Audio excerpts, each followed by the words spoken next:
Welcome to the session, Indigenous Peoples' Food Systems, Game-Changing Solutions for the World. The Red Room is of great significance for Indigenous peoples. It was in this room where in 2018, the high-level expert seminar on Indigenous Peoples' food systems gathered over 200 participants to talk about interculturality and food systems.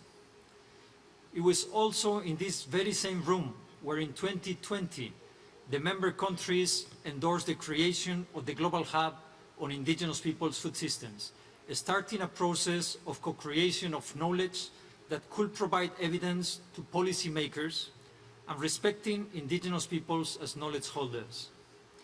My name is John Fernandez de la Reinoa. I am the Chief of the FAO Indigenous Peoples Unit and co-chair of the Global Hub on Indigenous Peoples' food systems. I will be facilitating this session on behalf of Geoffrey Roth, descendant from the Standing Rock Sioux Nation, who could not be with us. In FAO, any Indigenous Peoples meeting is opened by a spiritual ceremony that unifies our hearts, preparing us for all the discussions. In this occasion, Pachacanchai, assigned to perform the ceremony, could not travel. So, however, we shall not start without gathering ourselves together. So allow me to request you all to observe 1 minute of silence in respect of Indigenous girls and boys who in different parts of the world and in different schools have lost their lives.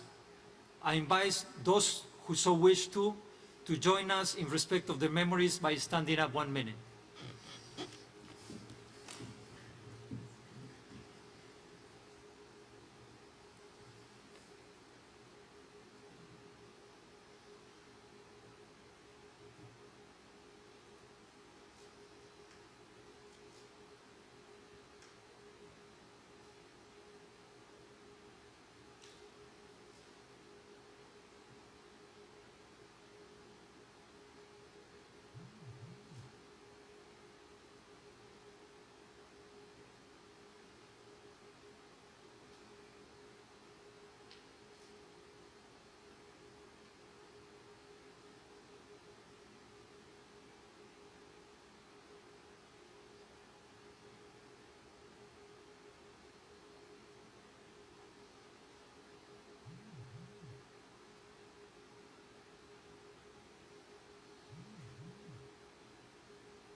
Thank you.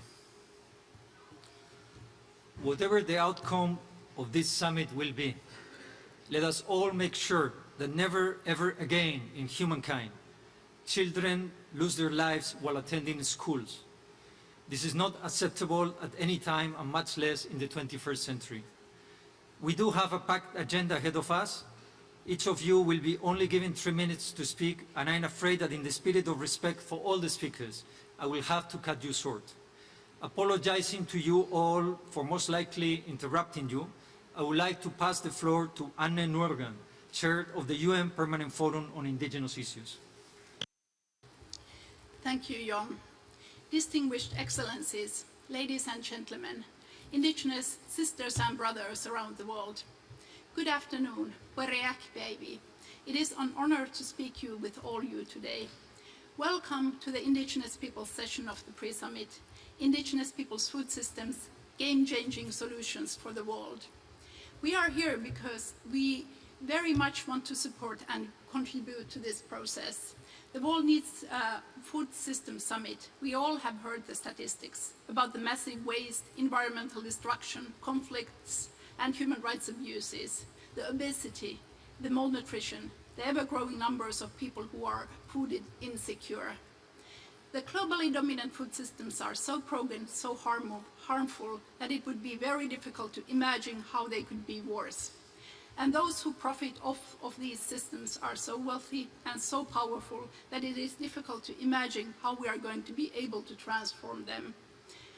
We are here because we feel that we Indigenous peoples can play a key role in bringing about this transformation. We have a lot to offer to the world about sustainable, equitable, and nutritious food systems. how to reimagine our relationship to food, how we think about it, how we produce it, and how we consume it. We also have deep understanding of the problems caused by the failed food systems. We experience firsthand their negative environmental and social impacts. And allow me to give an example. We Sami fishing people, we are prohibited to fish salmon on our home river Tietnu, Tana, Teno. The governments of Finland and Norway have regulated salmon fishing ban in the name of the conservation for summer 2021, as the Atlantic stocks have decreased, although we opposed the salmon ban. We insisted the governments to leave Sami people possibility to have reduced fishing, but that was not accepted. However, the fishing is still permitted in the open sea, Atlantic Ocean. This infringes our right to culture and food security. When designing conservation measures to the access of indigenous people's food system should be also be with free, prior and informed consent of the indigenous peoples. But we are here because we believe that the changes that are needed cannot happen without us. We have traveled from around the earth to be here. We are here as knowledge holders, guardians of biodiversity, protectors of critical landscapes and water systems. To prepare, we held 10 dialogues, 8 in the world's 7 socio-cultural regions and 2 global, where over 12,000 indigenous persons participated, including youth and elders. So I hope that you listen carefully to what we have to say today. We have quite a few speakers today and only about 50 minutes, so I don't want to take up any more time. They will share with you in more detail about our food systems, our values, and our governance and resource management strategies. They will tell you the key messages that came out of our dialogues about how we want to move forward towards the Food System Summit, and how you can support the indigenous peoples of the earth in our efforts to assume our rightful role as partners in this process. Again, please listen carefully. If you do, I'm sure that we can move forward together as allies to bring about the transformation that we are all looking for. Thank you. Kiitos. Thank you, Anne. Let us pass now to the words of Her Excellency, Minister of Foreign Affairs of Norway, Her Excellency Ine Eriksen Søreide. Honorable delegates, ladies and gentlemen, I'm honored to make a statement at this important session and to bring a supportive voice to the value indigenous peoples' knowledge, tradition and practices has for food systems. Norway has an ambition to be at the forefront of the international effort to promote indigenous peoples' rights. We work to ensure that indigenous peoples have the right and opportunity to be consulted and take part in decision-making processes that affect them. This can hardly be more relevant than when it comes to food and the use of indigenous peoples' lands and resources. Food is tradition, it is culture, it is life. And yet it is also big business and complex politics. The white paper on indigenous peoples' food systems presented today provides important insight. I hope we can be inspired to see how indigenous peoples' food systems can be a game changer in themselves, providing solutions for present and future issues related to food security, biodiversity, and territorial management. We need to collectively take these messages with us toward the UN Food System Summit in September. We need to listen to indigenous peoples and recognize their knowledge and food systems. I'm very pleased that the President of the Sami Parliament, Aili Keskitalo, will address this meeting today. Norwegian authorities and the Samediki have collaborated closely over many years. Just a couple of weeks ago, Aili and I were discussing the importance of the UN Food System Summit. The summit provides us with an opportunity to accelerate efforts to reach not only SDG 2, but several connecting goals as well. And to quote an Inari Sami proverb, as many streams unite, a great river is born. I'm certain that your deliberations today will be important submissions to promote sustainable food systems of the future. Thank you. Thank you so much for those inspiring words. It is an honor to pass the floor now to Her Excellency Ambassador Bugailiskis from the Embassy of Canada and Chair of the Group of Friends of Indigenous Peoples in Rome. Ambassador, what a pleasure to see you. Over to you. Well, thank you. It's always a pleasure, Jan, and it's a great honor, really, to be part of this session on Indigenous peoples as game changers and equal partners in shaping the food systems of tomorrow. You know, almost 2 years ago, I was approached by Jan, who heads the Indigenous unit at FAO. He had this great idea of developing an informal group of friends of Indigenous peoples, you know, modeled a bit on what we had in New York. And he asked if I'd be willing to chair it, and it's been my true honor these past 2 years to do so. That informal group has brought a great opportunity for more representation from Indigenous leaders, and Norgum has been a frequent visitor to our group, and it has really been, all the 7 regions have been well represented because they really have a desire to be informed about Indigenous practices and knowledge. And as I'm leaving Rome in a few months, I was delighted that Ambassador Miguel Garcia Vinder has agreed to kindly step in as chair. He'll bring a great source of energy to the group, as well as the experience of Mexico as the leader of the Indigenous Peoples in Group of Friends in New York. In Canada, we are finally moving, I think, forward in recognizing and channeling Indigenous knowledge into planning of our food systems. In 2019, we launched our first ever food policy, which was informed by extensive consultations with Indigenous peoples and organizations. The policy directly affirms the unique rights and interests of the First Nations, Inuit, and Métis Nation and supports Indigenous food systems and self-determination. It also acknowledges how historic government policies have disrupted those food systems. I want to highlight just a few concrete examples of how we've used that policy in close partnership with Indigenous partners to support Indigenous-led projects. The first is with Indigenous youth. As rightly stated in the declaration of the Global Forum of Indigenous Youth that took place just last month, they said we are the present and future of our Indigenous peoples, and they can help bridge traditional knowledge and new technologies. We are working with youth through a project started in 2020. This was actually in response to, in a way, to COVID-19, but it provides funding for small local projects, and it's now gone from Canada and reached around the world. Youth have played an important role in keeping their communities safe and identifying via Facebook and Skype the needs that were not being addressed by government assistance. We've also established a youth employment and skills program that creates agricultural internships for youth, and it prioritizes Indigenous applicants and provides them additional support to organizations and companies that want to hire Indigenous youth interns. Finally, the Food Systems Summit. We've really worked hard with Indigenous representatives in Canada to ensure that they've been very actively engaged in our dialogues, and in fact they've had their own dialogue, as they should. And this has inspired the Inuit Taparit Kanatami to take the bold step of developing a written contribution to the Food Systems Summit that proposes Inuit-specific actions that can inform solutions more globally. That strategy was recently released, a first of its kind that advances Inuit food sovereignty. Despite these positive developments, we are in Canada still reeling from the news of the hundreds of unmarked graves that were found near former residential schools, in which Jan referred to and to which you were so kindly joined in a moment of silence. We continue to mourn those innocent children that were lost and the trauma to their families. We fully acknowledge our shame for the historical denial of the rights of Indigenous peoples, and that they still face systemic racism, discrimination, and injustices. And we've strengthened our resolve to walk the shared path of reconciliation. Yesterday was the investiture of our new Governor General, Mary Simon.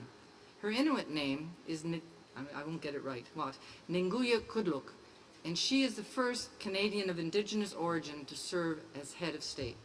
She's committed herself to helping Canadians and Indigenous peoples advance on our path to reconciliation, which she rightly notes is a way of life and requires work every day. So I'm here to say we warmly welcome the establishment of a coalition on Indigenous peoples' food systems. We have so much to learn, and this coalition will give us an opportunity to collect and disseminate and implement Indigenous best practices. They know how to feed the world while safeguarding our biodiversity. Thank you, Jan.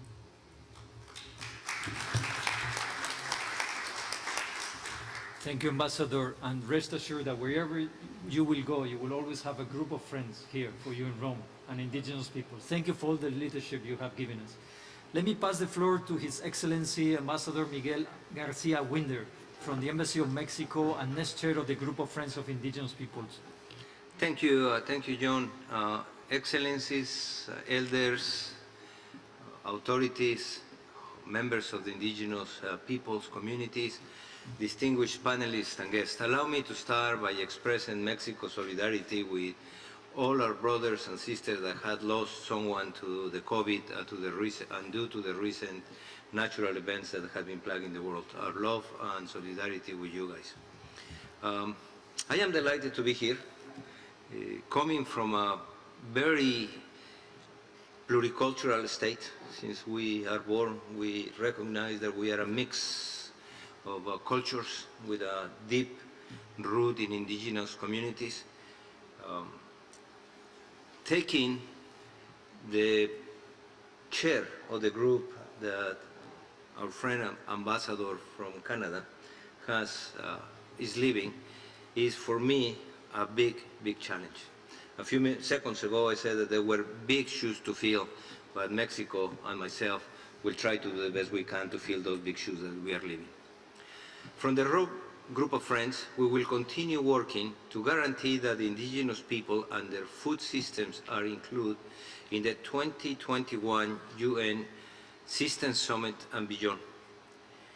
I don't only want to recognize the very important role that FAO has played, but also we are committed to continue to strengthen FAO work with indigenous people in such a way that we can ensure their effective participation during, but particularly beyond the summit.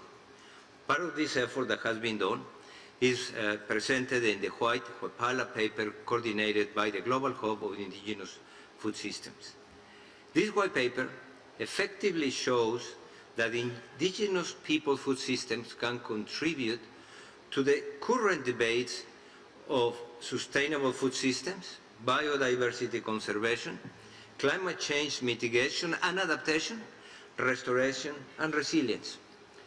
I personally and honestly believe that all these elements give us a solid foundation to recognize indigenous people food systems as a game-changing solution in themselves. Indigenous people food systems have adapted through centuries and through the ages. They have been able to adapt to the ecosystems where they live. They generate food while protecting biodiversity. However, to continue learning from the indigenous peoples and to ensure the continuity of their food systems, we should ensure the full realization of the indigenous peoples' rights for all actions, tracks, and beyond the summit, including enabling them to participate in policy making. This takes me to an important message. Mexico supports the Coalition on Universal Food Access and Indigenous People Food Systems Game Changers. We need to work together by fostering intercultural education, co-creation for knowledge and the understanding and respect of the indigenous people food systems, tradition and culture. Indigenous people's food systems are sustainable and resilient, and therefore, to transform other food systems and make them sustainable, it is common sense that we learn from those that have been practicing in real terms this sustainability for many years, if not centuries. This is why I call other member countries to join us in the work of the Group of Friends of Indigenous People in Rome, and to join the food system coalitions like the one of Indigenous People Food Systems Game Changers. Together, we should work in each one of these and ensure that our Mother Earth will be a better place for the future generations. Before I finish, John, if you allow me, I want to express my sincere thank you to our interpreters and to the people behind the scenes. They had to put up with my English, and my Spanish is very fast, and I think they are part of the unseen heroes of this meeting. Thank you to all of them. Thank you, Ambassador. This is a multicultural event, so Spanglish is an official language as well in this event. Thank you so much. Cardinal Tucson, what an honor to have you with us again. We are pleased to have the President of the Pontifical Council for Justice and Peace and Archibald Emeritus of Cape Coast. Cardinal Tucson, the word is yours. Thank you again. Thank you, moderator. Your Excellencies and all of you, my brothers and my dear sisters and dear friends. Together with the ambassador from Canada and those from Norway, I think I want to spread the condolences of the Holy See to the families who lost their children in the residential school episode.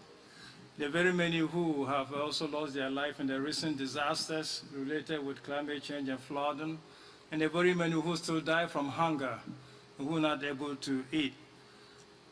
My dear friends, gathered here in Rome for this pre-summit food, I cannot help but think about the fact that 6 years ago, we gathered in Milan at the World Food Expo, and there it was to celebrate making food available and accessible to all of humanity. But Milan was the commercial capital, so it was a place for an expo which was commercially motivated. This time we gathered here in Rome, the cultural and the spiritual center also of Italy, and we gathered to look at the same subject matter, the same food, and how to make it available and accessible to all. And I think the difference between the two lies precisely in this. Ours was to gather over here in Rome, the spiritual cultural head of Italy, and it is to whip up within ourselves a great hope to turn the awareness of the world's experience of hunger, worsened by the COVID-19 pandemic and its current and dominant form of food production, into an experience of suffering on behalf of everybody, and to commit to finding solutions, and indeed the solutions provided by indigenous communities.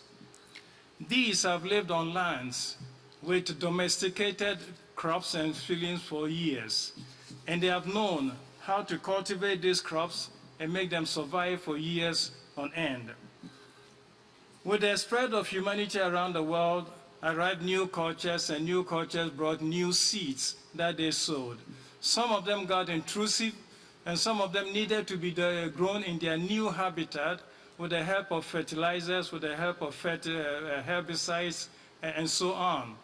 While these may appear to have helped the new seeds to grow, their impact on the original seeds were very deleterious. And so a lot of the original seeds died. And with time, the local seeds and their production and the wisdom of their cultivation died off or left our memory. Thanks be to God, we gathered now to recognize that the indigenous population have something to teach us, that the wisdom with which they cultivated the products of the earth so that their lives could be sustained on the planet for years is something that we can learn from. So from Hawaii, for example, researchers have come to the conclusion that indigenous ecosystem manage disturbances regime and landscape models in a way that produces abundance, bicultural diversity, and other ecosystem services. So also in Australia, a movement called the Aboriginal Food Waste Movement is also drawn attention to the fact that given the hostile and harsh environment of Australia, traditional seeds could use the drought, the meager moisture content of the atmosphere to produce food which nourish the lives of millions. So it is time now to go back to all of this. From when we gathered in Milan to look at this, the resolution over there in the Milan Charter was that we pay attention to indigenous food supplies and systems as a key to getting out of the plague and the paradox of hunger. And the paradox of hunger was an expression used by Pope Francis, and it meant while we have abundance of food on the earth, there's still so much presence of hungry people on the surface of the earth. Ours is to find how we can. Indigenous people, after all, are human beings, endowed with the same wisdom and the culture of all of humanity. And their wisdom is something, it's a legacy that they leave to all of humanity, and we gather to pay respect to them and to respond to them gratefully. So, the United Nations has identified 7 regions of the world as indigenous population areas and wants to study those, systematize their findings, and make them available as guidance.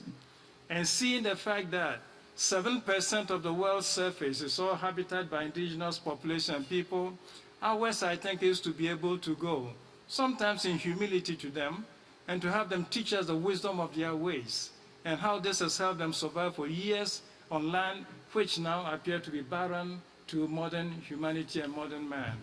And so we wish this conference great success, and the path we charted for all of us may become fruitful in getting all of us learn from the wisdom of our ancestors, including the indigenous population. Thank you. Thank you so much, Cardinal Turkson. Let us watch the video of Chef Jose Andres, founder of the World Central Kitchen. And I'm going to ask the panelists to please, while the video is playing, to step down, and we will get the next round of panelists. Thank you so very much. Let us give a round.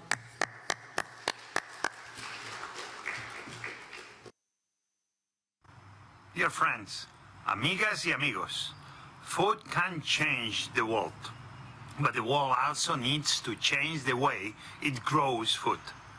The world needs to respect, acknowledge, and value food. Humanity talks about having better diets to avoid sickness and health problems, but we are not considering the connections between food, ecosystems, health, and well-being. We cannot have healthy lives and healthy foods with unhealthy ecosystems. What I'm telling you is not new.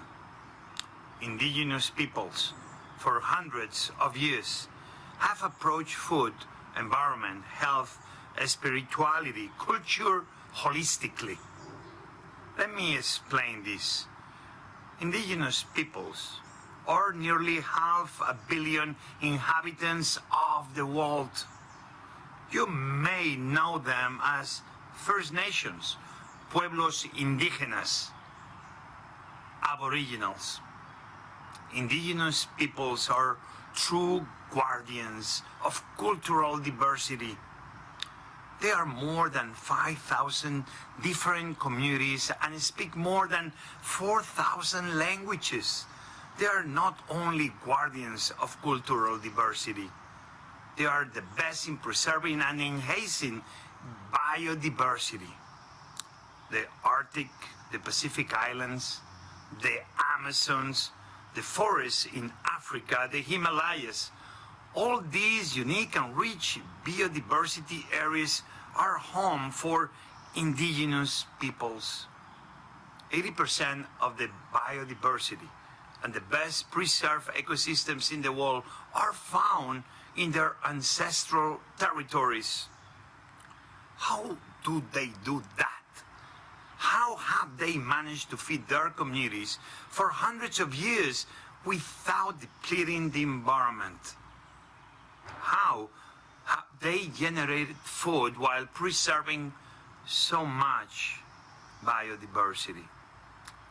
Through a holistic and systemic approach that considers the totality as well as the elements. Indigenous peoples' food systems combine food, medicine, spirituality, governance, knowledge, language, culture. There are many examples of their ability to look at food and the environment with the same level of respect and importance. For example, the Sami people in the Arctic have specific terms to name the behavior of fish, which is essential in their diet. Or in the Sahel, where nomadism is essential for preserving the environment and generating food. Or indigenous people in the Amazons who generate food through unique food systems adapted to the flooding ecosystems. Indigenous peoples' food systems teaches all that this is possible to connect food to health and to biodiversity preservation. That's what the rest of humanity we need to learn, to respect natural cycles, to follow seasonality, to share food before wasting it, to eat the food that grows in our surrounding ecosystems.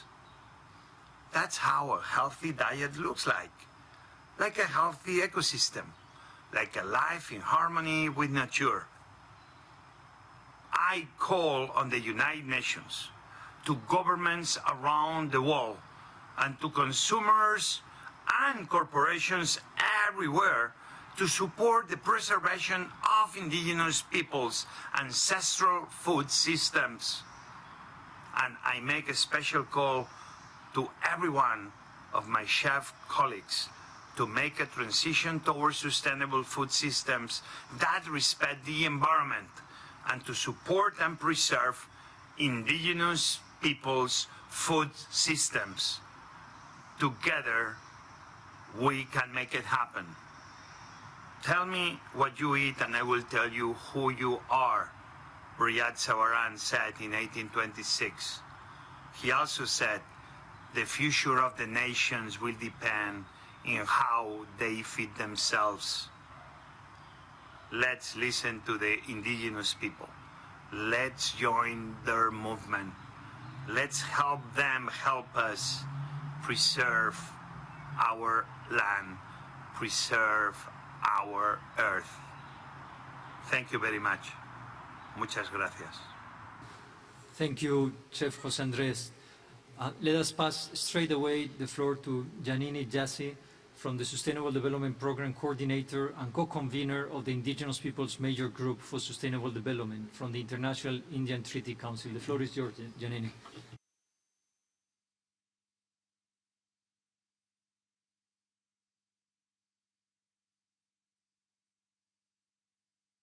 Of their rights, as well as the protection and practice of their traditional cultures and knowledge systems is a prerequisite for their food security.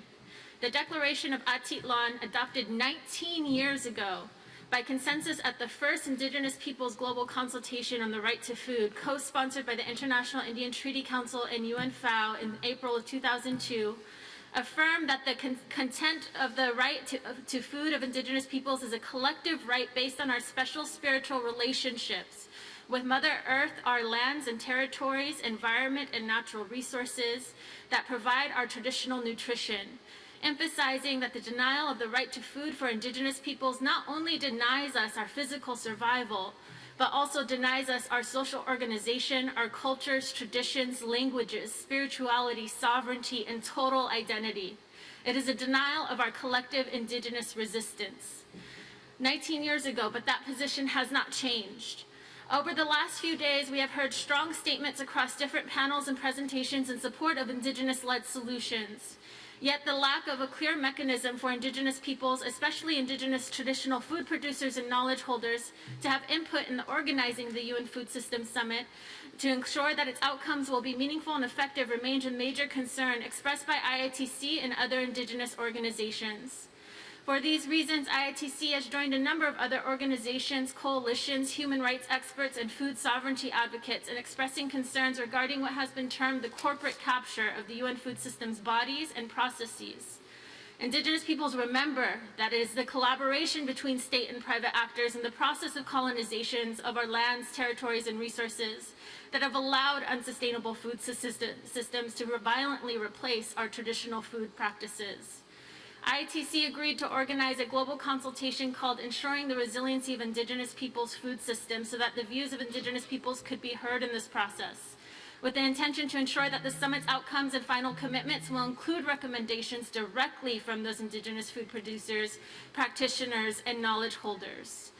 Specific rights violations impacting the resiliency of Indigenous food systems that were cited most frequently included the imposition of genetically modified seeds, biopiracy, and the application of high levels of toxic pesticides by industrial agriculture and multilateral corporations, including ongoing impacts of colonization, violation of treaties, including the Treaty to the Right to Food, lack of protection for Indigenous land tenure and traditional processes such as rotational farming, creation of protected areas, restricting or prohibiting traditional related practices, state-permitted or sponsored incursions into Indigenous territories by developers, environmental contamination of habitats and food-producing lands and waters by extractive industries, urban pollution and other polluters, and states that still do not recognize Indigenous peoples, their lands, and rights.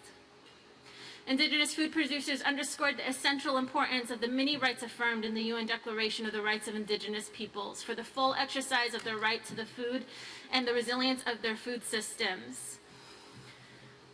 We know through our work that the continued criminalization of the land rights and human rights defenders that stand up in protection of their communities in defense of their lands, territories, and resources and lifeways remains a problem in both developed and so-called developing nations.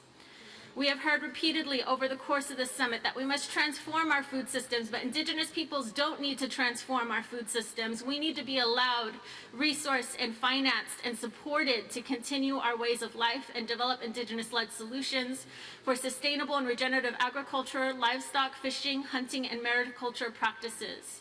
May the states, private actors, scientists, and other participants in the summit adopt the 5 interlinked proposed commitments that we submitted for the UN Food Systems Summit to ensure the protection, sustainability, and resilience of Indigenous food systems, and as the stewards of the world's most biodiversity, the food systems necessary for regenerative, healthy, and place-based diets for all populations.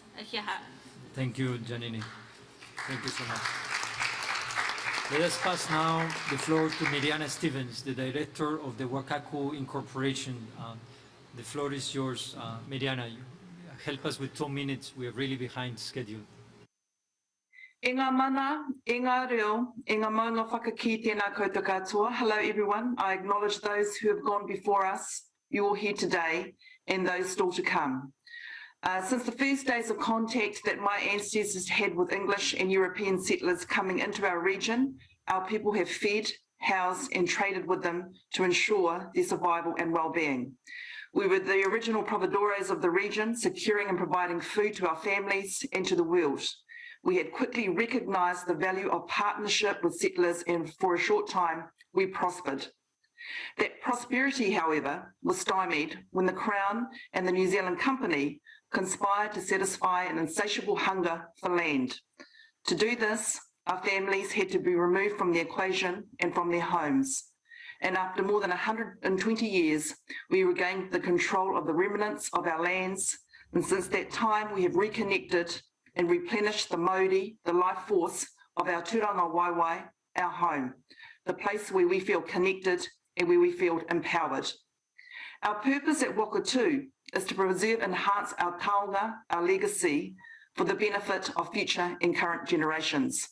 We have a 500-year intergenerational vision called Te Pai Tāwhiti, which means to look out into the distant future. And this, as well as our customary practices and values, underpin everything that we do for our families, our staff, and our wider community.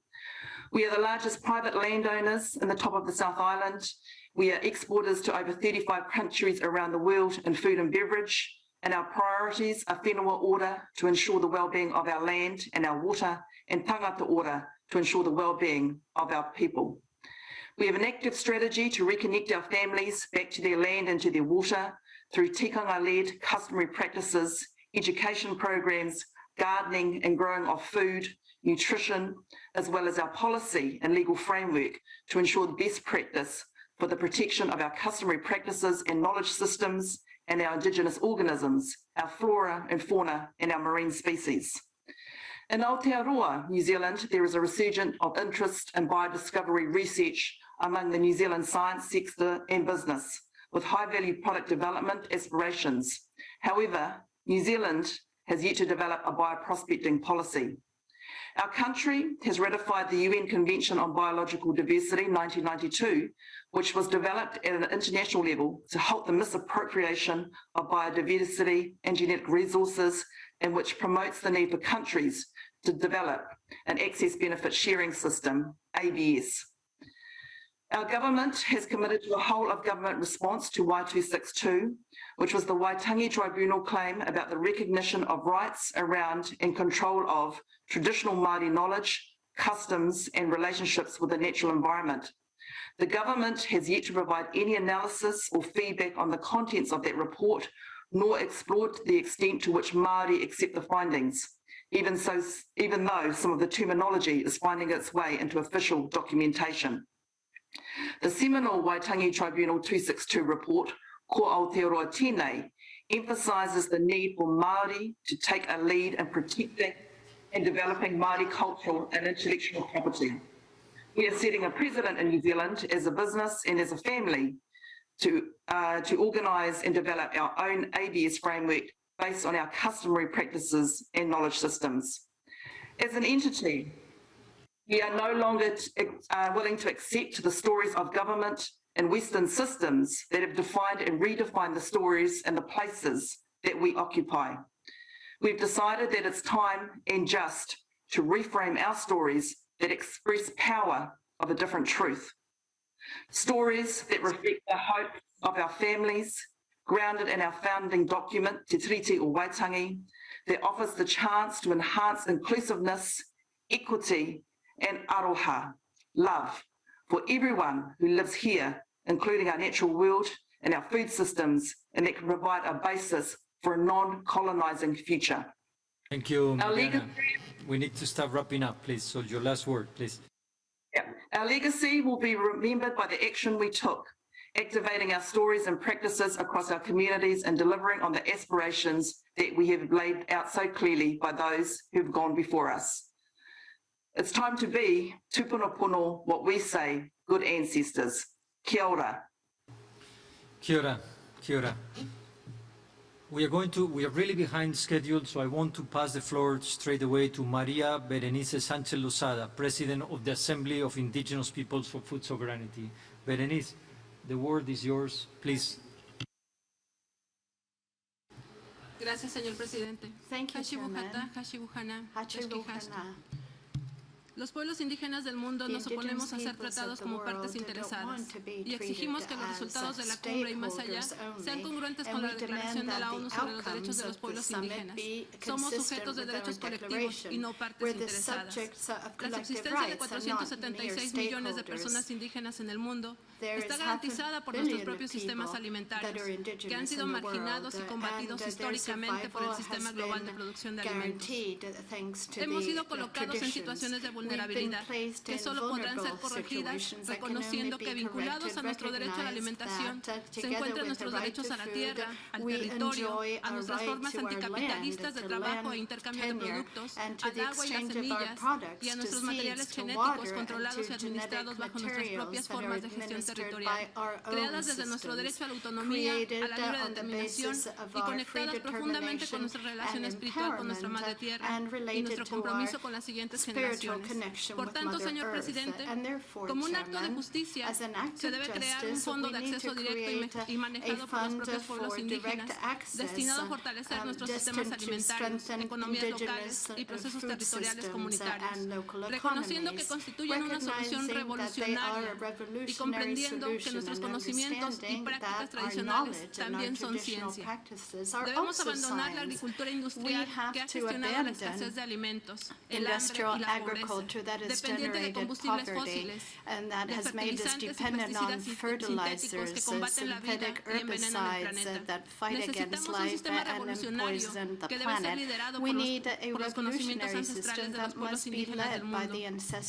Un sistema que vaya acorde con los tiempos y con los ciclos de la naturaleza y la vida que están marcados por los astros. Tenemos que volver a mirar el cielo para poner una semilla en el suelo, reconocer sus conexiones sagradas y asimismo volver a reconectarnos the sacred nosotros como otro connections, ser dentro de and we nuestra must madre also tierra. be Estamos reconnected as aquí. human beings to our Solo Mother abran sus mentes y Earth. We are corazones here para que podamos with our contribuir full y heart and respeten nuestros mind derechos. to contribute to the respect of our rights.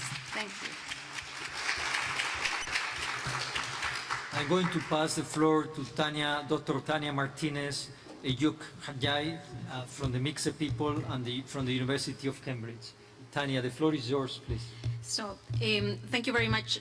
There's a historical debt with indigenous peoples, and if we truly want to foster sustainable change in food systems and not leaving anyone behind, we need to recognize that there are different ways of seeing the world, specifically 476 million of indigenous peoples around the world. To date, the summit hasn't taken seriously indigenous peoples, the systems, education. It's also a threat to indigenous peoples. We need to design intercultural models that preserve our culture, identity, language, food systems, nutrition, health, cosmogony, and value systems. As the chef Jose Andres just mentioned, every 2 weeks we are losing a language. And when we lose a language, we are losing knowledge. And when we lose knowledge, we are also losing all the strategies that have made us resilient over centuries. So it is time to take seriously indigenous peoples. I invite the people in the summit to actually take seriously indigenous peoples at policy level. We need to bring more indigenous peoples' voices at policy level to design strategies that not only make resilient indigenous peoples, but the world, acknowledging that we are preserving the 80% of the biodiversity in less than the 25% of the world's land. So they need us. Thank you, Dr. Tania. And I'm going to pass the floor to Jessica Vega from the Global Indigenous Youth Caucus and champion of the Food System Summit to give us her 2 minutes of words. Over to you, Jessica. Gracias. Thank Señoras you, y señores, ladies and las gentlemen. intervenciones que The esta sesión han interventions mostrado that we have heard in this han session mostrado que have nuestros sistemas shown alimentarios that our están food systems preservando el are ecosistema y preserving contribuyendo a the la mitigación ecosystems del cambio and they're climático. contributing to El mes climate pasado, change a través del mitigation. Foro Last Global month, de through Jóvenes the Global Indígenas, Forum of the cientos de jóvenes Indigenous Youth, indígenas nos hundreds reunimos of para Indigenous discutir youth los got together aportes in order a to la cumbre de discuss our sistemas contributions to the Food Las Summit. contribuciones dieron como The resultado contributions la gave Declaración as an Mundial de los outcome Jóvenes the Indígenas sobre World Sistemas Declaration Alimentarios of Sostenibles y Resilientes. Indigenous Youth Tenemos on the tres preservation mensajes of resilient food claves para los systems. We have estados, three la sociedad civil, messages el for sector the privado y various la academia. countries, Uno, civil society reconocer and los academia. sistemas One is alimentarios to de los pueblos recognize the food indígenas systems como of una indigenous solución peoples as que a cambia el juego solution y que debe that is a preservarse game y changer respetarse. and that must be Los respected and jóvenes preserved. indígenas somos Young agentes indigenous claves people, para we ello. are key Dos, agents in order crear for this to programas de happen. educación Two, intercultural. create Los intercultural jóvenes education indígenas programs. necesitamos Young aprender indigenous sobre people need to nuestros learn propios sistemas about our very tradicionales, own traditional herencia systems, cultural y which is a conocimientos cultural claves. heritage and a Tres, traditional crear un fondo para los key pueblos knowledge. indígenas Three, que create a apoyen fund las for indigenous iniciativas de peoples innovación to lideradas support por los jóvenes, innovations combinando led by young people, tecnologías con los combining medios de vida technologies tradicional. with traditional living means. Gracias, Thank Jessica. you. Thank you, Jessica. And in the 1 minute that we have left, and thanking all of you, I would like to pass the floor to Bob Fran Roy, who has been extremely active. So over to you, Fran Roy. He's the director of the Indigenous Partnership for Agrobiodiversity and Food Sovereignty. 1 minute, please, Frank, and help us do the closing. Okay. We have had great messages from the representatives of governments, the Vatican, and from a celebrity chef.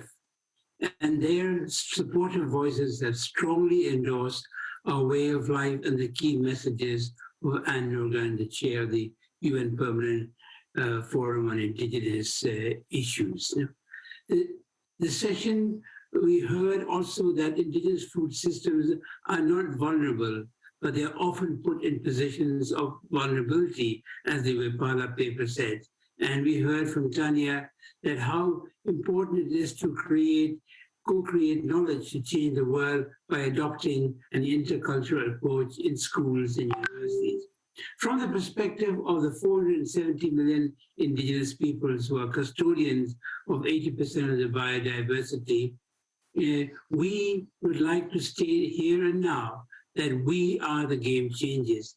Our indigenous people food system must be categorically acknowledged by this UN Food System Summit. We will watch and see.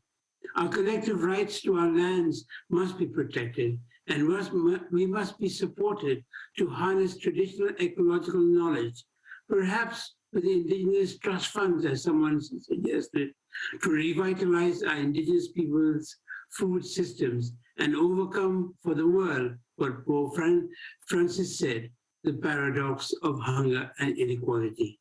This is our way forward to the future we all want. Thank you. Thank you, Frank. And with those words,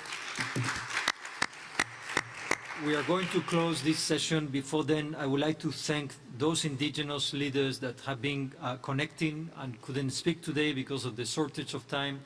I want to thank the interpreters, all the delegates, and I want to thank all the technicians that have made this session possible. Thank you so very much, and a round for all of you.